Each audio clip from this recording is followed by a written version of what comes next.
Hey, I think we're good to go. Well, welcome everybody to the Sips and Tips number 3. Thanks for being here. This has been a really fun adventure for us to start a new medium of communicating. And we appreciate all of you premium subscribers for helping us get telemarkskier.com back off the ground. It's always been a dream of mine to make sure that we get this thing back up and going. Since I bought the magazine back in 2012, a lot of the technology's changed. And so now this has been a great opportunity for us to utilize some things like these Zoom calls to connect with people from all over the world. So I want to welcome Kate Galliett. She's going to be here tonight helping us dig into a little bit about fitness and kind of getting ready for the Telemark season. So Kate's been a fitness trainer and coach for 20 years. She earned a Bachelor of Science degree in exercise science and began work as a trainer in a commercial gym setting before opening her own facility in the suburbs of Chicago here in the United States. She later moved her entire practice online and now helps folks around the world become unbreakable. When she's not busy coaching, she enjoys adventuring outdoors in her home state of Utah. Her online writing and coaching programs can be found at her sites, The Unbreakable Body and Fit for Real Life. And yes, she is a Telemark skier. So thanks for being here, Kate, and take it away. Well, thank you, Josh. I appreciate getting a platform to share with fellow tele skiers and getting to share what I love, which is helping people feel and move their best. So just to give you kind of an overview of where we're going tonight, we're going to talk a bit about why, no matter where you're starting from, fitness and feeling good in your body and being powerful and strong and injury-free is not out of reach for you. Then we're going to get into some knowledge that you need to understand how to build your body, no matter what your goals are. Then, like I said, I'm going to show you some exercises today, and there are so many exercises that you could do. I picked just 3 today to start us off with. But if you like what you learned today and you want to learn more and you would love to get some workouts going to get ready for your season, no matter when it starts, I think it's going to snow here next week. We can do that. And so stick around to the end, and I've got a way to help you get connected to more of what we're going to go through tonight and a special offer for you guys, thanks to Telemark skiers. So let's dive in. As Josh said, I've been a coach for 20 years, and I've spanned the gamut of working with folks who are healing aches and injuries, folks who are athletes, folks who are top level performers, folks who are beginners, old, young. I think my oldest client was 85. My youngest was 9. And I've kind of run the gamut. And what people always think is that, well, once you hit a point where you're too old to do something, or it's too late to do something, or it's too complicated, there's too much to figure out. And while I understand all of those sentiments, they're total myths.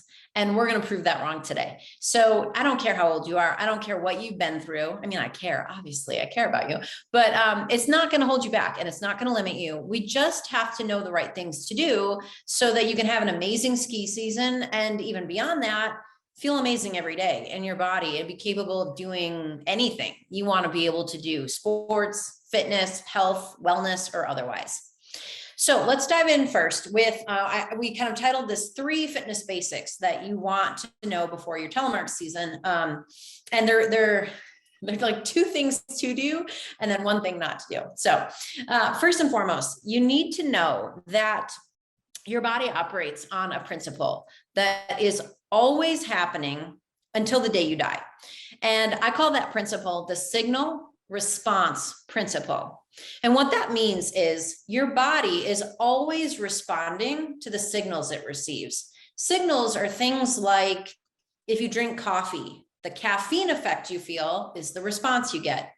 If you get older and you stop doing body weight based activities where you have resistance on your bones, that's a signal. The osteoporosis you develop is the response. If you exercise with weights or do anything where you do resistance training, that is a signal to your body. Your body's muscles and tissues getting stronger is the response. And then, of course, the reverse is true too. If you stop working out, your body's response is to get weaker and to not be as efficient in how it lays down new tissues in your body. We can get into lots of details with that, but at the highest level, you just want to keep that front and center.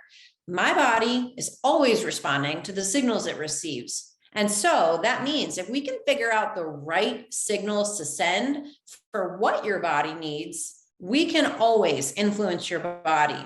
And so I want to give you just one brief example on the end that people think of as kind of limiting, and then on the performance end, which is what a lot of you are probably aiming for as well.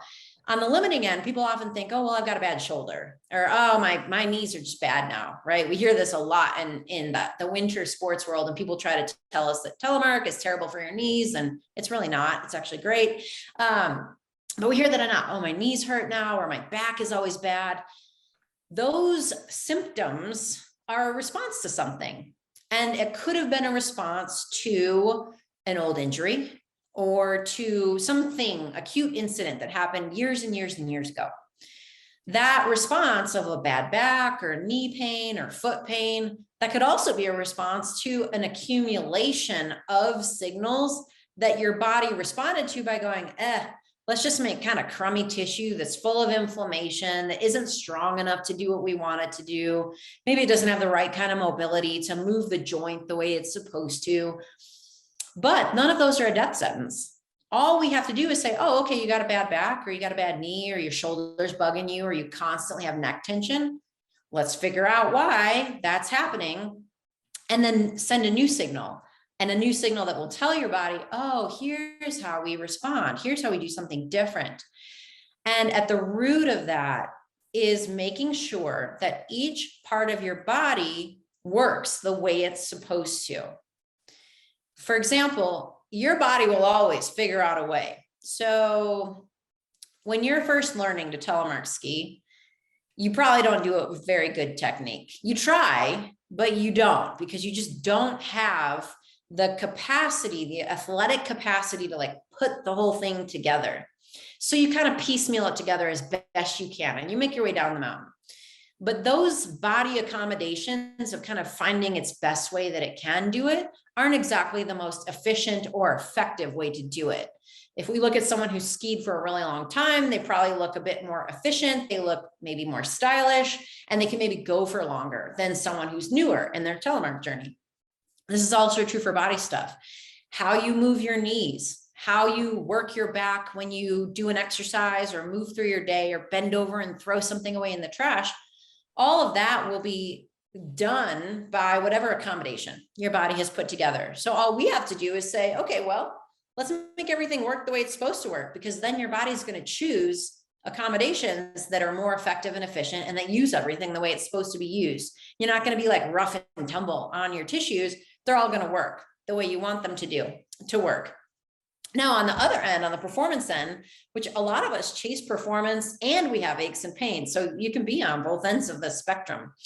But when we're chasing performance, we're usually chasing things like a better, technique when we ski or when we run, or better endurance to go farther, or, better power to be able to go harder. And those follow the exact same principle. If we want to be able to go longer, we have to signal to our body, hey, body, learn to go longer. And then it will adapt and start to be able to do that. If we want to be more powerful, we have to signal to our body, hey, body, I need you to respond by becoming more powerful. Unfortunately, though, what most people do, maybe not you all, you're a really smart bunch, but what a lot of people do, and when I do research on different people in different sports, I look up articles on the internet that come up as popular articles, and I see what they're talking about. And I see this in the winter sports industry so much. People go, oh, well, I want to be more powerful, or I want to have better endurance. So I'm going to do 1,000 lunges, and I'm going to do 1,000 every week, or I'm going to start at 100 and I'm going to work to 1,000. By the time my ski season starts, I'll be ready. Or I'll do a bunch of jumping and really heavy weights and things that are really intense, because that'll make me more powerful. But there's something really important about that you need to know. Our bodies have this kind of zone of tolerance that they can take. And if you go way past that zone, your body's going to let you know.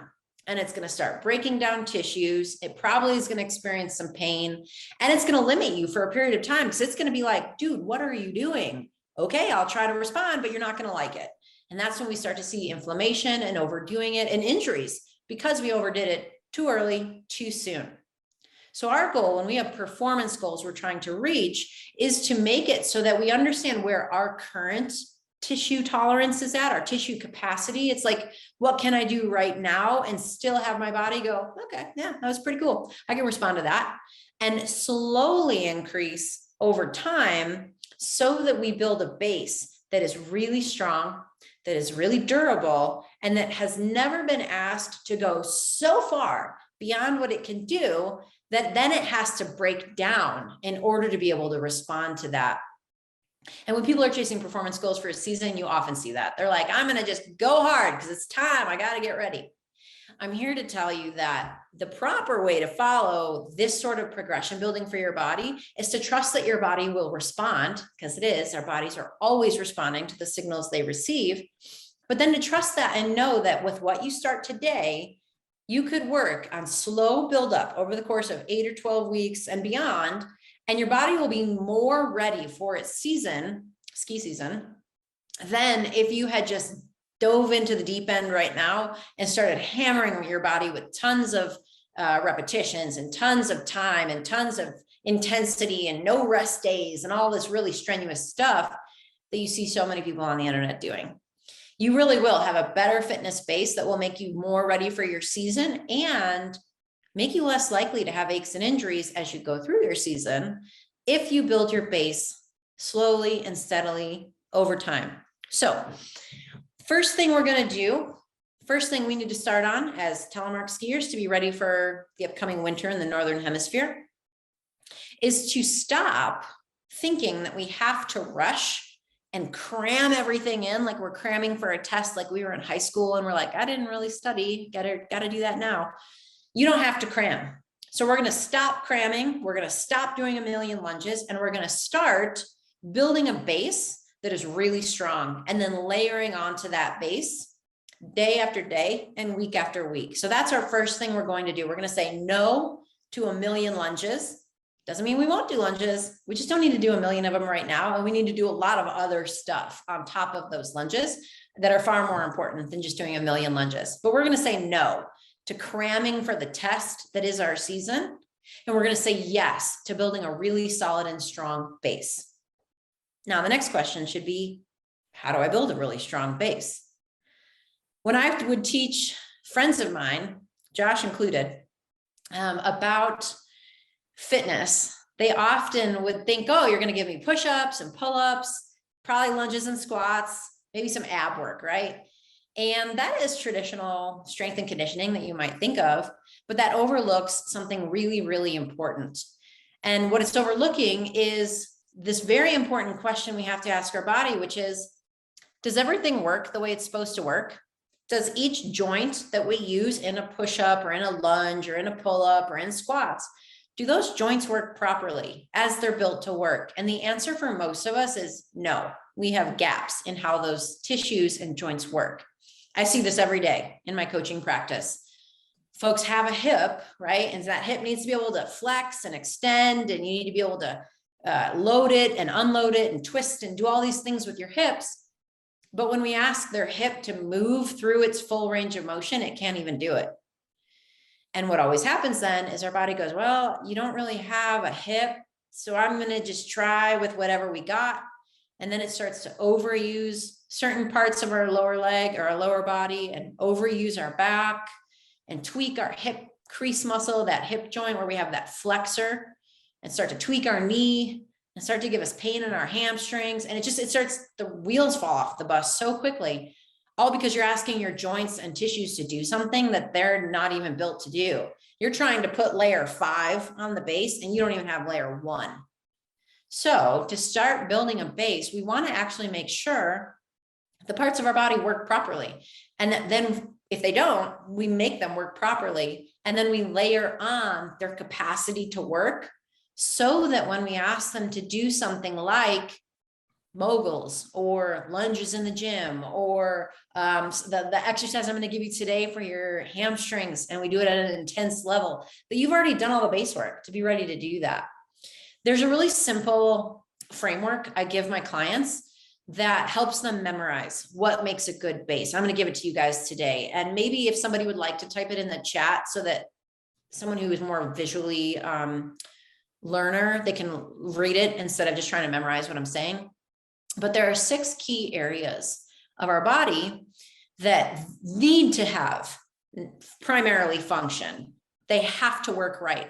And for those of you who maybe here who are a bit younger, who are like, my stuff works fine, I will challenge you to do the moves I'm going to teach you today. And I bet you'll find at least one area that you're like, oh, I totally didn't know that wasn't working as well as it could. Those of us who are older know, we're humble enough to go, yeah, I know my parts don't work as well as they could. I'm going to work on that. But anyways, there are 6 key areas.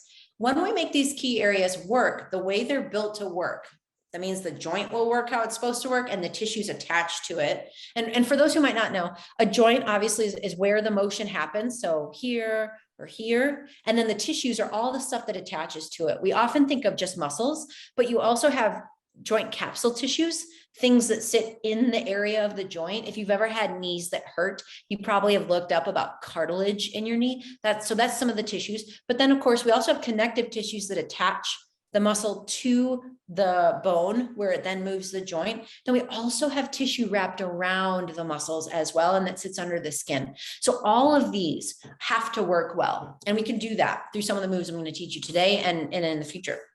So these 6 key areas, these are the ones you want to focus on to get the foundation or the base starting to be put in place and then layered up from there. So let's go through them.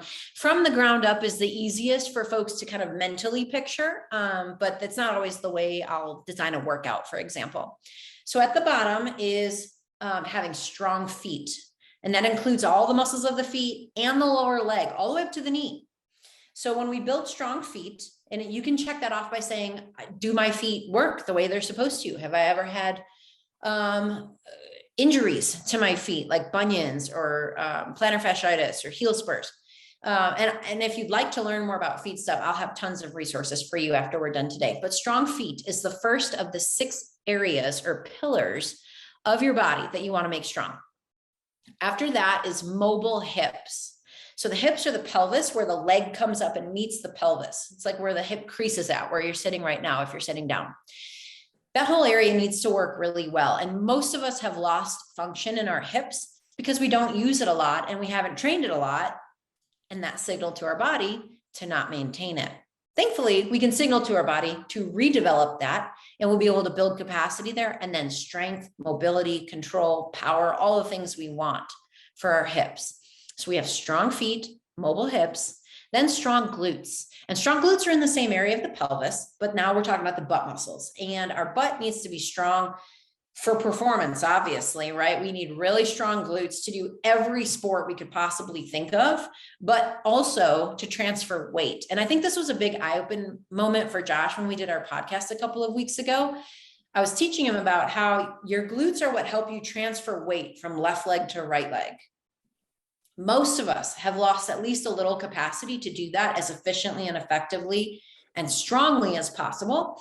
And that will influence then how we transfer weight when we're on the slopes. So we need strong glutes to transfer weight, but also to power us in our sports. Then moving up from there, we have strong torso. And everybody thinks of doing planks or low back exercises, and not that those are wrong, but there's something more important than that. And that's actually getting what's called a stack of your torso. And I'm gonna actually show you what this looks like because I think it's important to see, and I don't think you've seen that before. So just really quickly, the torso is everything from your neck down to your pelvic floor at the base of your pelvis. The stack, when I say, hey, we need to find a stack, is getting the rib cage to sit parallel with the pelvis. So the base of the rib cage is here and the top of the pelvis is here. And we want it to sit parallel all the way around. What most people end up finding themselves in is more of an arched position where the rib cage kind of comes up and forward, or more of a tucked position where either the rib cage or the pelvis is tucked like this too much. And when that happens, we can have all sorts of problems health-wise, but also fitness-wise. Not the least of which is you'll not have a lot of power, and you probably will have some low back pain at some point, because the way we generate power is by bracing here first. So if you can't do that, you're not going to generate as much power from your legs and your arms. So that's our fourth pillar that helps to build this really strong base. After that, we have mobile shoulders, which winter sport athletes sometimes don't think about their shoulders other than if they have a bad crash and then they hurt their shoulder from putting their arm out. And so I always encourage you to say, just because your sport is primarily lower body base, don't forget that your shoulders play a role in the rest of your body. And folks always think, oh, well, I've only got knee pain, so what do I care about all this other stuff? Well, here's a fun fact. This shoulder is directly connected to the opposite hip through a line of musculature on the front and on the back of your body. So if you want your hip to work as well as it can, you have to get your shoulder on the opposite side working as well as it can too. Then of course, there's always the issue of like, if you have shoulders that hurt, like, are you really going to have the best day of your life? No, probably not. Because you're going to be like, oh, this is so annoying and it hurts. And maybe your neck hurts. So we build mobile shoulders as well. And then finally, we build strong posture, which are all the muscles that kind of run down the back of our body and that help us to stabilize and that help us to have good balance and that help us to stay upright as we want to do the sports and activities and life that we want to do.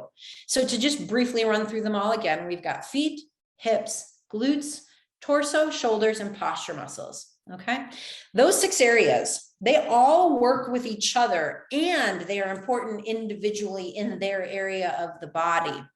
When we build all 6, we make this amazing base in our body that then on top of that, we can layer more. We can put more specific cardio if you want to be a marathon runner, or we can put more specific leg work because you're going to be doing a hut trip coming up and you're going to need endurance and you're going to need really strong legs and you're going to need a lot of capacity to tolerate a big day out.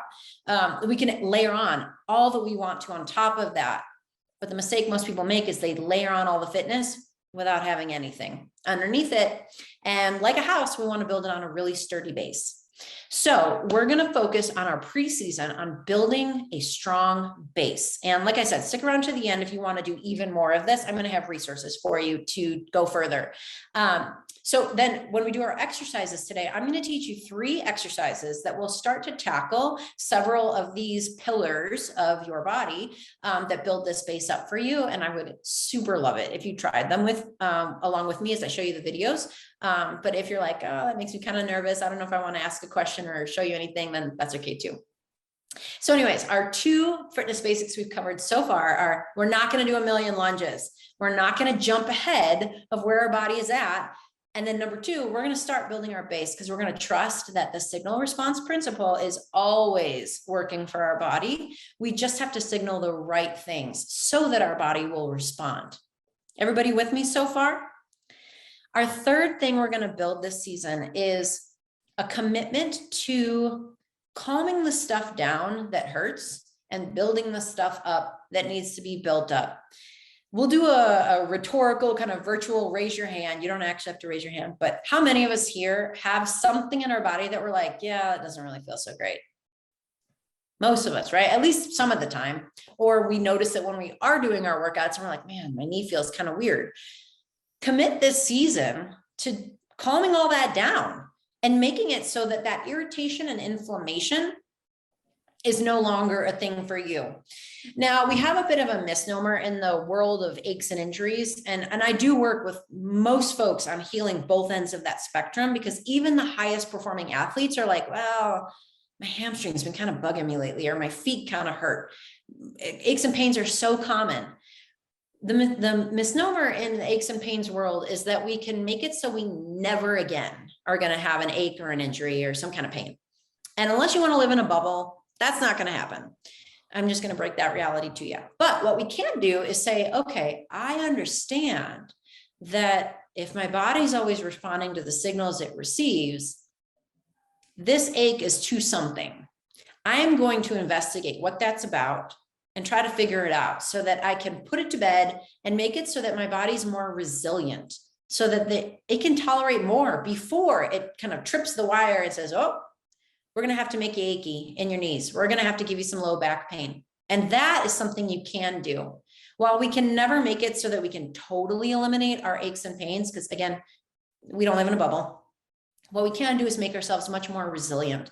And I'm going to challenge you to commit to doing that for yourself for this season. I did the quick look at the calendar the other day and I was like, okay, well, in Utah, we've got conceivably 8 weeks before most of us are probably skiing more regularly, or longer, you know, depending on when you like to go out and how the ski season looks. That's plenty of time to actually start calming down all of these aches and pains that we've got. So how do we do that? I want to give you a couple of tips about calming down aches and pains. Then we're going to get into the exercises, which I'm going to teach you. So first and foremost, with irritation and inflammation in our body, it runs on the same system as your immune system. So aches and pains in our body are a form of inflammation, just like how when you get sick and you have cold symptoms, that's a form of inflammation as well. So our job is to make our bodies less inflammation and allow it to live a life where it doesn't have to produce so much inflammation, but then also to make it so that there's no reason to produce excessive inflammation. So there are a couple of lifestyle tips I want to give you, and then I want to talk about movement. So number one, our tissues are always regenerating based on whatever they experienced before. They're really like, it's super amazing. I don't want to go too far into the structural science of it, but your cells, each of the cells that are in each tissue that you've got, they're getting information based on things like how you eat, how you sleep, what stuff you drink. Like, do you drink Coke or Pepsi or alcohol or water or, you know, whatever, things like that. How stressed your life is, and if you're moving your body. And then what they do is they take that information and they actually pass it on to the next cell that's going to be replacing them. All of our cells are always turning over, even though we all get wrinkles, and we can tell that the turnover is slowing down because we didn't have wrinkles when we were kids. Your interior cells in your body are doing that too. They take whatever information they've got about how the environment they're living in is, and then they pass it on to the next cell that's coming next. So if you made a commitment now to say, well, yeah, my diet, I could clean my diet up, whatever that means to you. If you started doing that now, those cells are going to start passing that on to the next cells, and they're going to have better building blocks to work with, and they're going to have a less inflammatory environment that they've got to deal with. If you say, well, I really don't sleep very much right now, I know I could probably improve at that. If you started doing that now, over the course of the next 8 weeks, you would actually pass on quite a bit of new information to those cells that are being replaced, to the next ones that are coming. And so you actually have a greater potential to have less inflammation in your body, which in turn can make you feel better. So a couple of lifestyle tips, as I said, look at your diet, just take an overall assessment. If that's something you want to wade into, look for foods that, you know, have protein, that have nutrients that are close to how they were made when they came out of the ground. Look at your overall sugar and alcohol, consumption, and decide if that's something you'd like to improve upon right now. Then look at your sleep, and take a look at, like, is it realistic for me to sleep better than I sleep right now? Or am I sleeping pretty good? Look at your stress and take a stock of, the world we live in is kind of wild and there's always stuff going on. But what can you do to have better stress and better stress response in your life? And then movement. Folks always think, this is one's my favorite, of course, folks always think that movement is something you do to get fitter, or to get stronger, or to get more flexible, or to get better cardio. And those are all true. But movement also tells your body it should maintain what it's got. And when it does that, that means when you move what you've got, you're more likely to be able to do it without your body having to produce inflammation to do that. Do you remember earlier I said there's like this zone where your tissues are like really happy and they can do a bunch of stuff, and people constantly overdo it by doing too much work, and then they get hurt and they get achy and tweaky and it's no good? That zone includes how you move through your daily life. On the low end, it's like all your daily activities, and on the high end, it's kind of like the most fitness or sports that you can do before your body starts to break down from what it's trying to respond to. So the 3 moves I'm going to teach you today are moves you can actually do every day. They are also moves you could do in your workout, but they're also things you could do every day. And I would encourage you and challenge you to incorporate moves like this, or go ahead and just use these in your daily routine for the next 8 weeks or longer, however long it takes to get to your season, because they're going to tell your body that you're using the tissues and joints you've got. And that tells your body, we should maintain this, not lose it. And thus, when I move it, we don't need to create inflammation. It's just using what it's already got. It's not having to stretch beyond that level of what it's tolerating. Okay. All right. So if you have questions as we go along through here, feel free to put them in the chat. And I see a lot of people saying me too about the aches and pains. Yeah, I totally feel you. What I'd like you to do, Josh, if you could, is share your screen and then, or maybe don't share it just yet, but get yourself ready to show us the 90-90 drill. And then I'm going to let us just play that and then we'll talk about it. So the first move I'm going to teach you is to help you find the stack of your torso and to start building the strength of your hamstrings, which are the backs of your legs. And people often forget that those muscles not only help with power in our legs, but they also help our knee and our hip to sit properly and to move properly when you need them to. So this first move is going to really help you with that. Then you'll notice that we're just breathing as we do this drill. It's like a lot of the things I teach folks. I think Josh can attest to this because I've taught him a bunch. It looks easy till you try it. And then you're like, oh, I feel my muscles. Okay, cool. So Josh, if you could cue us up, and there's audio in it. So you might have to undo your mic. I'm not sure if the audio will come through if you're muted, but yeah, we'll see. So if you could play that 90-90 one for us, that would be amazing. I'm going to show you what's in this box. Is it a ring? Are you going to put a ring on it? Lie down with your feet on the wall as shown here. Take a pillow and place it between your legs so your knees can keep squeezed into it the entire time. First, feel your feet into the wall. You're going to press them into the wall as the arrow shows here. Then you're going to be driving your heels down the wall to raise your hips, but notice that the feet don't actually move. You're simply acting as if you're driving your heels down the wall, and you'll feel the backs of your legs as you do that. Once you've raised your hips, then raise your right arm towards the ceiling. On your next exhale, reach that arm to the ceiling as if you're trying to touch it. For every rep from here on out, you're going to maintain the direction of these 3 arrows, feet pressing into wall, heels driving down the wall to keep the hips up, and right arm reaching to the ceiling as hard as you can, exhaling and inhaling over the course of 5 reps. Thanks, Josh.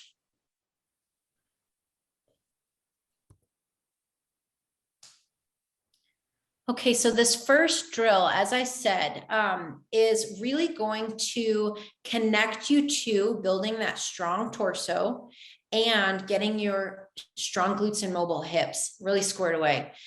There's a lot of work happening in this drill. So if when you first try it and you're like, I don't feel anything, think about those 3 arrows and really push like your life depends on it, because you will start to feel muscles engaging, which will then start to clue you into where you're working and how you're working. And then what you can do is just kind of bear down on those more. And I don't know if you could hear that in the video. I said just do 5 breaths. So you'll stay up the entire time doing 5 breaths, and then you'll come down. And then if you're going to do a second set of the 5 breaths, and you'll reset everything and kind of push your hips back up again, and then start reaching for the ceiling. But this is one of my favorite activities I do every single day to start my day, because I want my brain to be signaled about how my torso should be stacked and how I should brace as I'm moving through my day. I want my hamstrings in the back of my legs where they attach to my pelvis to know they should be working for me all day long. And then the reaching really just gives us a bit more with the shoulder and with the torso and with the exhale as we're doing that. It's kind of a little accessory to the actual move that we're doing. But I do that every single day without fail, because I want my body to know as we go through the day, this is how you're supposed to do it. This also can be a great warm-up before you start your workout. So that is exercise number 1. And it's a supine 90-90 pelvic lift or curl up. Okay, Josh, can we go to number 2?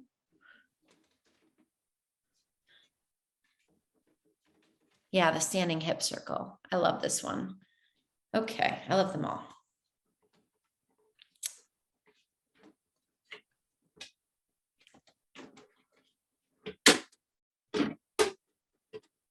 Begin in a standing position and lift your knee as high as you can.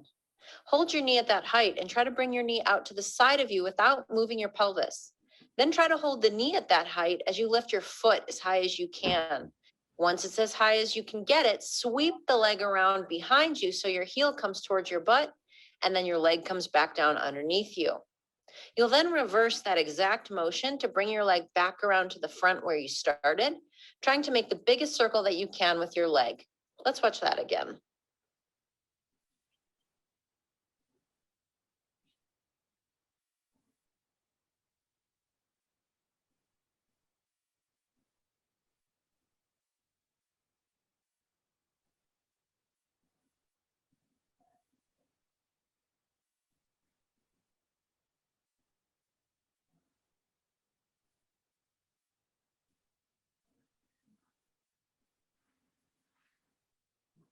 Great. Thanks, Josh.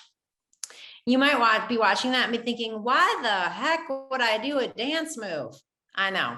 However, Josh and anyone I've ever taught this to can attest. You will quickly discover how your hip function is and if everything's working the way it's supposed to work when you do that activity. That standing hip circle is cramp inducing. It is gravelly and grindy, and you really get a good understanding like, oh, yeah, my hip joint is not doing what it's supposed to do. And remember what I said earlier. No, you might not do that move on the slopes, although it would be kind of cool if you did. But your hip has to work fully and completely. Otherwise, you have to compensate somewhere else. You will have to accommodate the fact that your hip doesn't have all of its range of motion. It doesn't have all of its mobility, control, strength, or power. And you will then have to find that somewhere else. And common places that our body will do that, as I said, low back, hip flexor, so the front of the hip crease will get pain in there, like the groin area as well, and the knees. So, and we would like to avoid all of that. We want to start first with building the function of the hip joint and all the tissues that wrap around it as well. That one will also give you some cramps in your hamstring when you first try to do it, because those tissues aren't used to working in that manner. So that standing hip circle is another fantastic exercise to start implementing what we're talking about here today. And you're mostly going to be working on strong glutes and mobile hips in that exercise. Okay, Josh, can we do the third one?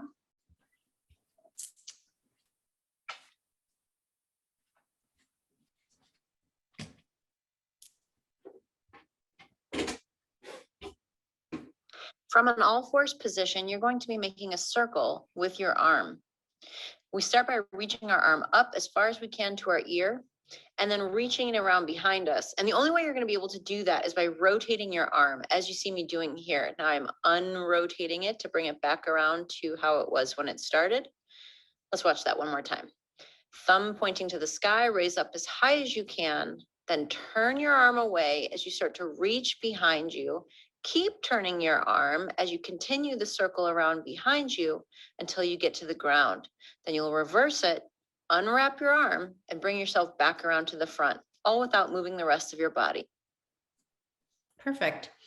That move is really wonderful. The quadruped shoulder circles really is going to ask you to work your mobile shoulders part of your body and your strong posture. You're going to get some like really good like back sensation, back muscle sensation as you do that. And as I said, we always want to remember that nothing is ever working in isolation. Each area needs to be strong and functional and mobile and capable of doing what we want to do, but your body's always working together. And so that shoulder that I demonstrated with, that is directly influencing how my opposite hip is working as well. And so when you use this move, and same thing, you could do all of these as like a morning routine, that is going to get you to start to check in on and expand your shoulder function, the base level of, can my shoulder muscles move through this range of motion? How strong or weak am I? How much mobility and control do I have? And then as we learn more moves to build these parts of our base, we're able to then layer more and more challenging and complex stuff on top of that. But if you can't move your shoulder to the degree that I just showed in that video, it's a really, it would be like putting me in moguls. I'm not good enough yet or confident enough yet to do moguls, but I am confident to go down a run. You know, it would be like throwing me in there on my first day. I would try, but it would be ugly and I might get hurt. So what we want to do is say, okay, wow, let's make sure everything works the way it's supposed to. And the way I coach with my training and my clients is to find all of these areas that we know we're going to need to bring up so that that base gets big and strong, and then train to do that. What we don't want anyone to think is, well, my shoulder can't move that way, so I can't even do anything else until I get that right. But what actually is true is, if that's the case for you and you're like, oh my God, my shoulder's a hot mess, we can go, well, that's a response to something. Here are some other signals we can send to your body to get it to start building in response, so that it will start responding the way we want it to. The side benefit of all of the activities I just showed you is that they also help calm things down. So if you've got irritation in the areas that I was showing in these exercises, they can start to calm down inflammation and aches in those areas of your body, because you're teaching your body, hey body, check it out, I'm doing all this movement. And your body's like, whoa, that's awesome. Okay, I will respond by becoming more capable of that. In turn, we can reduce the inflammation just as you move through your day, or as you do your sport, or your workouts in any given week. So our goals today is to not jump ahead, to build our base, and to calm stuff down. The 3 moves I've taught you, if you just took those and were like, I don't want to do anything else, I don't want to do any weights, I don't want to do anything else, those would be a great starting point to start to introduce your body to those 3 fitness basics that we've covered so far today. There's a lot more that we certainly can get into. And actually, now would be a great time to talk about that. There's time from now until your program to get yourself ready. And if this stuff sounds intriguing to you and like a good support to what you want to do, I'm going to put my email address in the chat thingamajig. Email me and let me know you might be interested in talking more about how to put together a plan for this for the season. Telemark Skier has actually done a really nice thing. So anyone who starts a coaching program to get ready for the season with me for this year, they've actually purchased 1 hour session every month with everyone who signs up. So it'll be really cool to do that. But I want to recap what we've covered so far today with you, and then kind of come in conclusion and do some Q&A and some wrapping up. So what we understand now is that our body's always responding to the signals it receives. Our base needs to be built. So we need to promise that we won't jump ahead and do stuff that we know our body doesn't have the tissue tolerance or the capacity for yet.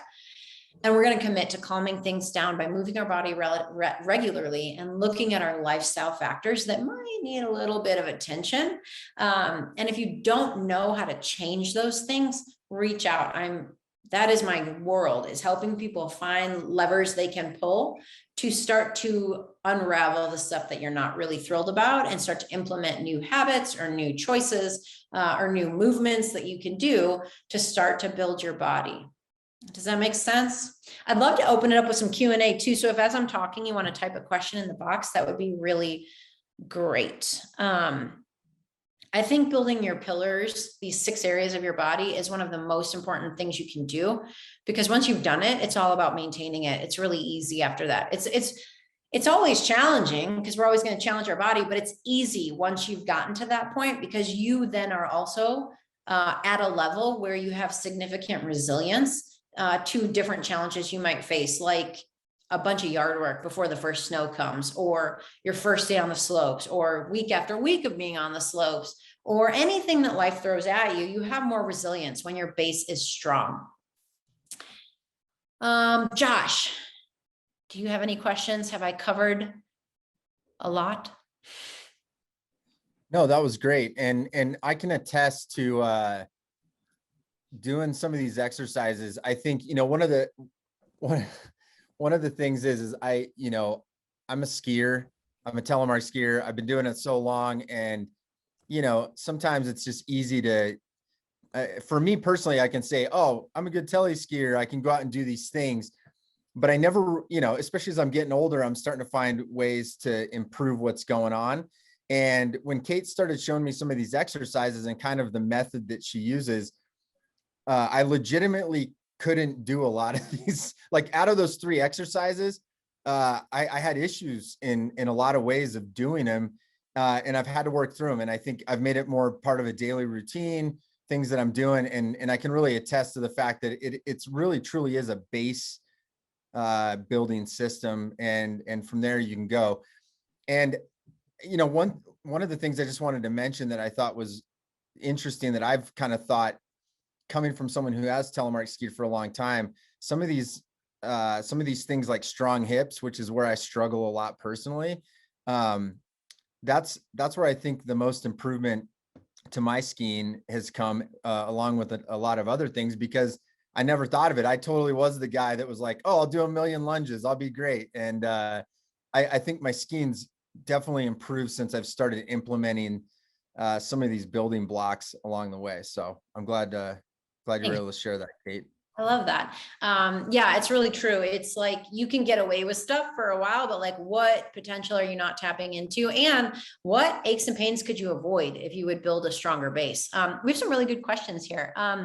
Steve is asking, assume that if we do these 3 base exercises, that we will both identify a weakness in our shoulders and hips and begin to strengthen them. Yes, that is correct. And you touched on something really important there that I always talk about with folks when we're working together in more of a client setting is daily movement is your, hey, wow, interesting, something changed there. It's your way to investigate. When I work with my coaching students, I see things every week and I'm getting them to check in on things. I'm going, hey, pay attention to this. Hey, I'd love for you to focus on this week.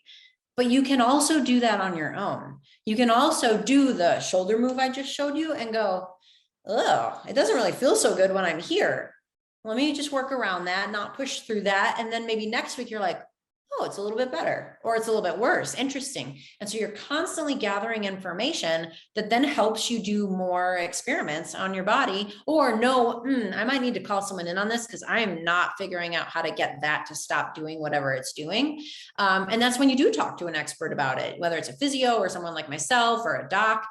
That investigative paying attention is so crucial to being an excellent caretaker of your body. So I hope that answers that question. And then Craig has a great question to build off of this. I assume we should focus on form on these exercises and build. For instance, for the hip rotations, we should keep the pelvis level, right? Which means the inflexible folks may not get as close to the form you displayed. That is so true. You should do the best technique you can without having to go into some sort of compensation. And I would strongly encourage you to film yourself. Whether you're training on your own, I actually was just saying this to one of my clients today. I was like, film yourself this week, because I can see you doing things that you are not seeing yourself doing. And I can tell you, but it's way more impactful when you feel how it feels to do the hip circle, for example, and then you watch a video of yourself doing it and you go, I didn't know I was arching my back. And then your brain puts those two things together and you get a better picture in your mind of what it feels like to do it properly. So for example, for the hip circles, my circle was very big in the video, but if your circle is very small, but it's the most complete range of motion you can access right now without having to go into your back or to shift your body or to raise one hip or to straighten out your knee, that's more effective than trying to do the biggest circle you can, but having most of it be kind of not so great in terms of the technique department. Let's see here. Oh, let's go to Norton 22 and then we'll come back to Doug. I have a repaired hip socket that has 2 screws in it. I'm going to use a second exercise in a gentle way to trigger my signal response mechanism to improve my hip function. Hi, I love that. Yes, thank you. Do that. That's perfect. I love that you took that in already and you're making the most of it. And that's a perfect example. The reality is there are screws in Norton 22's hip. That's just a reality of it. That's not a death sentence. That's not a like, well, you know, and that's what a lot of doctors will say. They're like, maybe you should like hang up the running shoes and the skis and the tennis racket. That's ludicrous. Like I don't care what has happened to you, even if it's a catastrophic, God forbid, injury, you still have the signal response principle happening in your body. You still can figure out something to do with what you have. So there may be screws, and when there's hardware or bone on bone, we're likely to have areas of a range of motion or an amount of joint motion that is going to be just like uncomfortable. And in that case, you work around that area. And over time, you might actually be able to expand into that area without triggering that kind of icky or uncomfortable or painful response. You may not, but I'm not going to promise that. But the only way to know is by working up to the point where you're like, that doesn't feel very good. Okay, I'm going to go around that point and then continue with the rest of the motion. But what most of the general population world does is say, oh, it hurts in this one spot. I'm just not going to do that exercise anymore. But what does that do for you? Nothing, because our bodies are always responding. And so your body's going, well, they're not using the hip anymore. So I guess we'll just, deprioritize all of that. And so we want to do exactly what Norton 22 is saying there. Let's see here. Okay, Doug. So can you talk a minute about feet and those who've had bunion or other surgery? Yes, totally. So feet are probably one of my favorite things to talk about. I think can someone mute their mic? Whoever's, yeah, perfect. Thank you. With our feet, they are responding to signal response principle as well. Unfortunately, most of us were told, oh, you just have flat feet, or, oh, bunions run in your family, or, well, you just have a heel spur where there's nothing we can do about that. None of those are true. None of them at all. Bunions do not run in families. Flat feet are not genetic. They can be changed, and you do not have to just live with a heel spur. But sometimes we do get surgery on some of that stuff because it was necessary or it was appropriate for the time that we were at. Regardless of if you've had surgery or not, what we need to do now is reteach the joints and tissues how to work. And we can do that by, I'll give you a quick, simple one here. I will include this as a bonus. So I'm going to put the camera on my feet here. Hold on.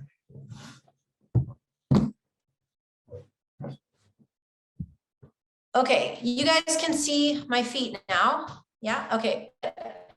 A very simple starting point exercise is to see if the muscles of your feet even work properly. For a lot of people, they don't. So I want you to try to lift your big toes without lifting your little toes, and lift them straight up, not out in either direction. Lift them straight up and then set them down. Then lift your little toes without lifting your big toes. And do that 10 times on each one. That's the very first exercise I give everybody to see, do the muscles of the feet even work? If they don't work, that's okay. It's just, we're going to have to strengthen them and teach them how to work properly. But that's the first one you can start doing. Now, if you've had a bunion or if you've had surgery, yeah, most people's don't work. Those surgical procedures you had before simply give you kind of a new starting point. So if they shaved off the bunion, or if you have really bad bunions that you've never had surgery on, that just is what it is right now. But we can actually start to re-strengthen the joint where the big toe is and the muscles that sit around it so that it can start to give you more of a straight big toe. Interestingly, we often develop bunions because we don't have full capacity of our foot and of our hip. And it's a natural response because your body's like, we have to move forward. This person keeps walking. And the best way to do it is for your body to go, oh, what if we go like this and allow them to push off that way rather than up and over the big toe. So you're going to want to really work on strengthening what's called the intrinsic muscles of the foot, which I just showed you in that exercise. Is the first thing you should work on to start building your intrinsics. But then you're also going to want to improve the joint mobility of the joint itself and of the rest of the joints of the foot and the ankle. I've got a whole host of exercises I can teach you about that if that's something you'd like to pursue further in the future. But I have seen plenty of clients who have improved their bunions, who have avoided needing surgery, who have resolved plantar fasciitis, who have created arch shape in their foot where it was previously flat. And it's all because we need to simply strengthen our feet. And I will do another rhetorical raise of hands. How many of you have ever done an actual foot strengthening program? 90% of the people I've met have not. But why? Because we strengthen our upper body, we strengthen our legs, we strengthen our shoulders, we do everything, but we don't think about our lower legs and our feet. And that's really odd to me. So in all of my programming, my clients always strengthen that strong feet pillar by working everything from the knees on down through the feet. Okay. So I hope that at least helps give you some hope and you could start on that exercise. Now, as I said, I'm going to be getting a group together from the Telemark skier world to actually get folks ready for their season and to resolve the aches and pains and to not rush into a million lunges and to build the space that we're talking about. If you're interested in small group coaching with me, I'm going to put my email address here in the chat box.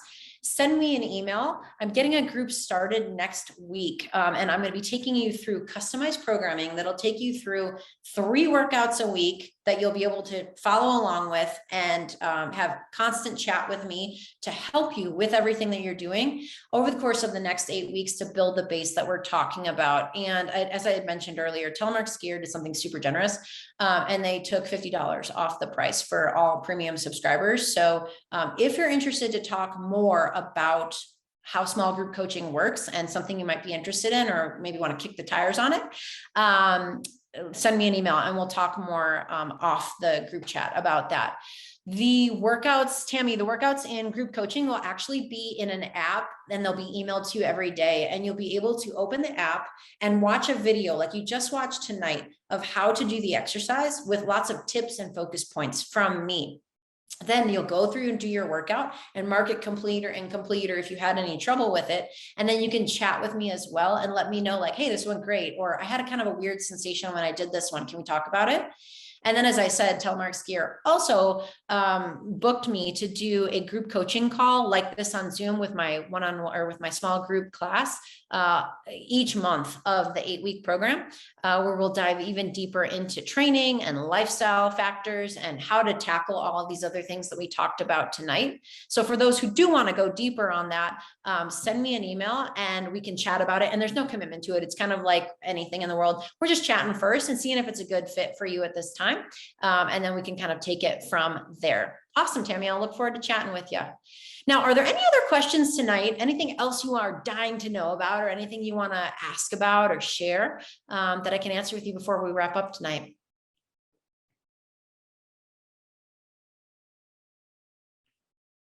It's always hard when you're waiting to see, like, is anyone typing? At least on iPhones now, it gives you the 3 bubbles and you're like, oh, they are typing. Do y'all remember the old days when you'd be texting with people and you didn't know they were replying and then they'd send a reply as you were replying? The modern world has given us some cool stuff, even though it's given us a lot of challenges, but it looks like nobody else has a question at this time. So I think Josh will go ahead and call it good for today and release all the students to go start practicing at least those 3 moves. And those of you who do want to chat more individually, there's my email address. Feel free to reach out and we'll talk more from there. But it's been really fun to hang with you guys tonight.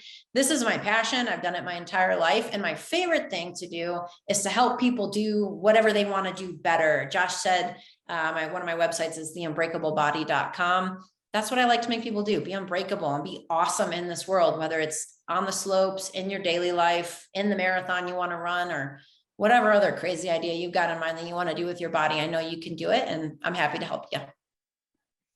Awesome. Kate, thanks for being here and talking through all the pillars and helping us kind of get a grip on how to get ready for the season. And thanks to all of you out there, you premium subscribers. It means a lot to me personally to see this thing come to life again and have such cool ways to connect with you all out there. And can't wait to see you. Season's coming up quick. So you can check out telemarkskier.com as you always do. Craig Dossey's doing a great job of getting articles up there every week.